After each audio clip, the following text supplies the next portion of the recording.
comme ça que oui, j'ai tel défaut, j'ai tel vice, j'ai tel problème, j'ai besoin de me faire soigner, tant pis, je le dis à tout le monde, j'avoue que je suis comme ça, et puis je vais au moins en sortir, je vais faire un pas en avant. Alors, cette liberté de qualité dont je vous ai parlé, elle prend en fait deux formes que je voudrais développer avec vous. J'ai appelé ça l'initiative et l'acquiescement. L'acquiescement, c'est Marie qui répond à l'ange dans l'Annonciation. Vous remarquerez que Marie, on ne lui donne pas, Dieu ne lui donne pas, pour le coup, une initiative. Elle n'a aucune initiative dans l'affaire. Il lui dit, tu concevras et enfantera un fils, tu lui donneras le nom de Jésus. Donc la feuille de route est tracée. Mais ce qui lui est demandé, qui est très important, c'est son consentement, c'est-à-dire de dire, eh bien ça ne m'est pas imposé, je suis d'accord, je le veux, je suis d'accord avec le Seigneur qui me le demande. Et c'est magnifique. Et acquiescer à la volonté de l'autre, c'est un acte d'amour immense. De dire, tiens, je n'aurais pas pensé comme ça, mais écoute, si tu veux, tu dois avoir raison, et je vais le faire avec beaucoup de joie. Hein, c'est grand, enfin, c'est grand l'acquiescement. C'est pas l'acquiescement peureux de se dire, j'ai pas le choix, de toute façon, je suis obligé, etc. C'est grand, et l'obéissance doit être de ce type. C'est un acquiescement par lequel on reconnaît l'occasion nous est donnée de faire un acte de vraie liberté en acquiesçant. Mais je vous ai souligné aussi que dans l'état de l'homme gracié par Dieu, gracieux, libéré, eh bien, il y a la place aussi d'une certaine initiative. Ama et fac quod vis, comme dit Saint-Augustin, hein, mais fais ce que tu voudras, ou tu pourras manger de tous les arbres du jardin, sauf un.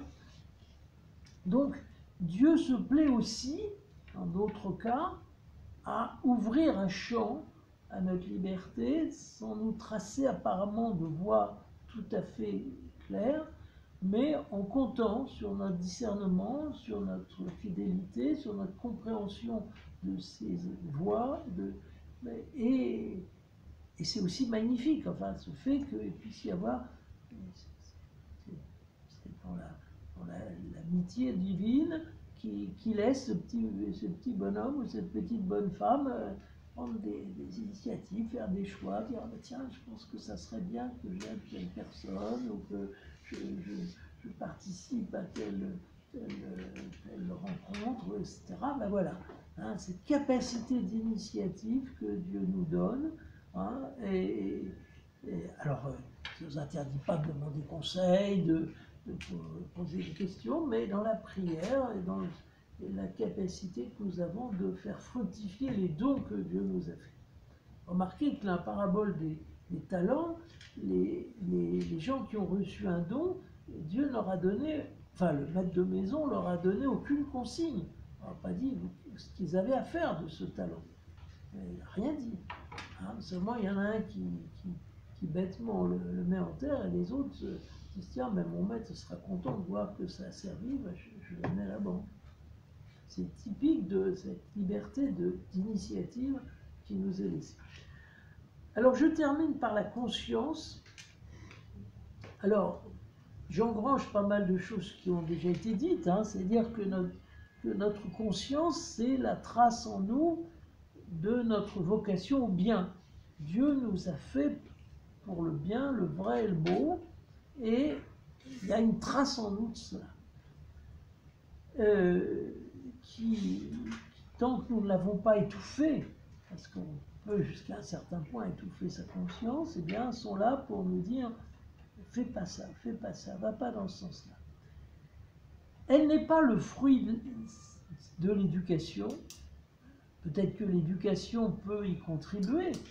C'est sûr que si on a une bonne éducation, ça va faciliter les choses, mais elle peut exister sans cette éducation, et même contre cette éducation, qui quelquefois est mauvaise et qui mène à des comportements fâcheux.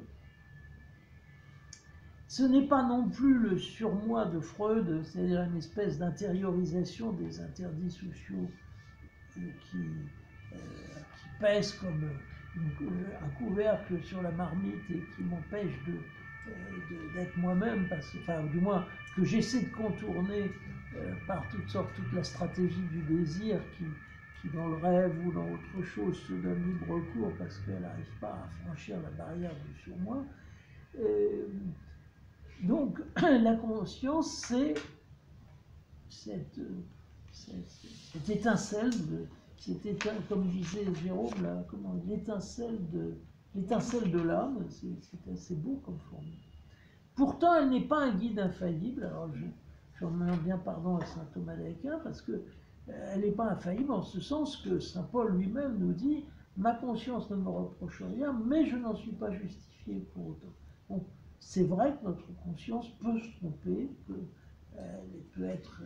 alors peut-être qu'on y a contribué à la tromper aussi, à force de faire des choses qu'elle n'est pas, elle a peut-être tordu un peu, mais elle doit sans cesse être nourrie de la réflexion, de la prière, de tout ce qui nous aide à connaître les intentions divines. C'est pour ça que Newman avait raison de dire que c'est le guide le plus rapproché de nous, mais il y a d'autres guides avant qui ont leur rôle à jouer, qui est l'Église, le Christ. Enfin, la conscience, c'est un organe intérieur qui vibre à nos oreilles, mais qui doit s'appuyer sur quelque chose qui vient avant, qui est la foi.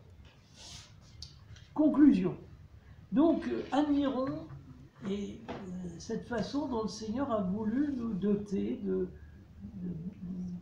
beaucoup de belles choses pour pouvoir répondre à son appel. C'est d'une mécanique d'ailleurs éblouissante. Il ne nous a pas donné d'instinct, du moins pas d'instinct contraignant comme les animaux qui sont programmés pour faire à peu près ce qu'ils font, quoi.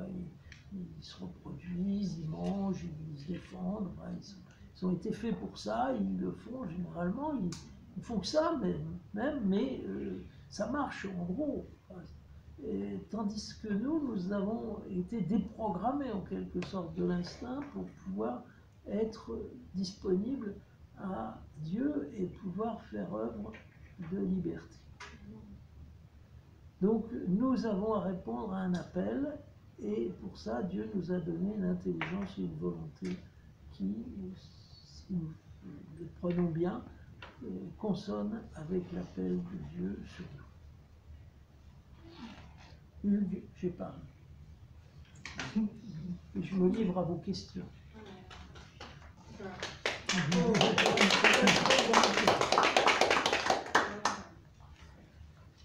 Alors. Oui, je vous écoute, sœur. En tout cas, je vous dis un grand merci, très très grand merci. Mais au moment que vous parlez, il y avait des questions qui résonnaient, comme d'habitude, comme j'aime beaucoup raisonner. Et ma question est la première partie sur David. Oui. Voilà, quand David avait commis, voilà, comme tu tombes, quand David avait fait ce péché-là, le meurtre d'Uri et il a dit qu'il était, voilà, qu'il n'avait aucune reproche de sa conscience. Oui, apparemment, puisque quand Nathan arrive et lui raconte la petite histoire, il ne se reconnaît pas dedans. Il ne se reconnaît pas. Donc, quelque part, moi je suis d'accord avec David parce que quelque part notre conscience peut être obsessée, on peut faire des choses sans se rendre compte. Et ce qui va faire qu'il s'est rendu compte, c'est quand il a dit, quand Nathan a rencontré l'histoire jusqu'à après, il dit, mais à la fin, ce monsieur c'est toi. Donc ça va faire, ah, oui, c'est ça. Donc c'est moi j'ai fait ça. Oui.